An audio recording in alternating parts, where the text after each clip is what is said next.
Bismillahirrahmanirrahim. Saya akan menjelaskan tentang perbandingan pemikiran Islam pada nilai harga dan pasar. Nah, pada kali ini saya akan menjelaskan tentang teori nilai pasar dan penetapan harga. Teori nilai pasar dan penetapan harga dibagi menjadi dua. Satu, unsur teori nilai dan cendekiawan Islam. Yang kedua, teori nilai biaya produksi. Unsur teori nilai dan cendekiawan Islam. Subjek nilai semakin penting sejak ekonomi menjadi sebuah cabang ilmu. Adam Smith tahun 1723 sampai 1790 secara menyajikan teori nilai kerja tetapi terlihat bingung dengan teori nilai biaya produksi. Ricardo tahun 1772 sampai 1823 mencoba untuk menghapus inkonsistensi Smith tetapi tidak terbebas dari kebingungan sendiri. Marx mencoba untuk membawa teori nilai kerja Smithian dan Ricardian ke kesimpulan logisnya dengan menyajikan teori eksploitasi untuk mengundang pertentangan dari setiap sudut. Mazhab marginalis menekankan sisi permintaan atau teori nilai berdasarkan utilitas sebagai alternatif dari teori klasik terhadap penekanan klasik aspek penawaran. Ekonomi neoklasik mencoba mengakhiri kontroversi ini dengan menggabungkan permintaan penawaran.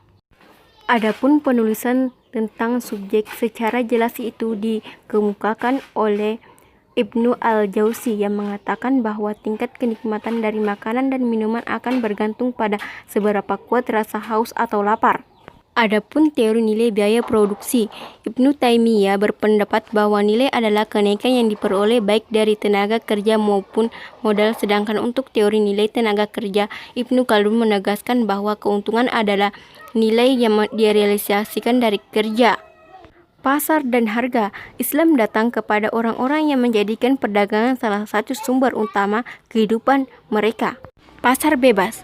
Adapun pernyataan ini diberikan oleh Al-Ghazali yang mengatakan bahwa nilai suatu komoditas berubah setiap kali ada perubahan harga karena naik atau turunnya keinginan masyarakat untuk memperoleh komoditas. Permintaan tergantung apakah tersedia dalam jumlah kecil atau jumlah besar atau pasokan. Hal ini tampak menyangkal pengamatan umum bahwa peningkatan penawaran menghasilkan penurunan harga dan penurunan penghasilan peningkatan, yang dimana penjelasan yang sangat jelas diberikan kepada Ibnu Taimiyah berkata naik turunnya harga tidak selalu karena ketidakadilan sulm oleh individu tertentu.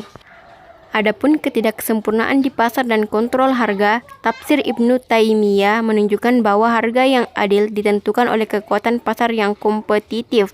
Dia menegaskan tidak ada pelanggaran di pihak pelaku pasar jika harga barang naik karena kekuatan pasar yang kompetitif. Bismillahirrahmanirrahim. Terima kasih. Inilah pemaparan materi yang sempat saya sampaikan. Lebih dan kurangnya mohon dimaafkan. Adapun kesimpulan dari pemaparan yang saya sampaikan yaitu pemikiran ekonomi Islam menjadi suatu masalah ekonomi yang dimana suatu nilai harga tergantung pada permintaan dan penawaran setiap individu. Terima kasih.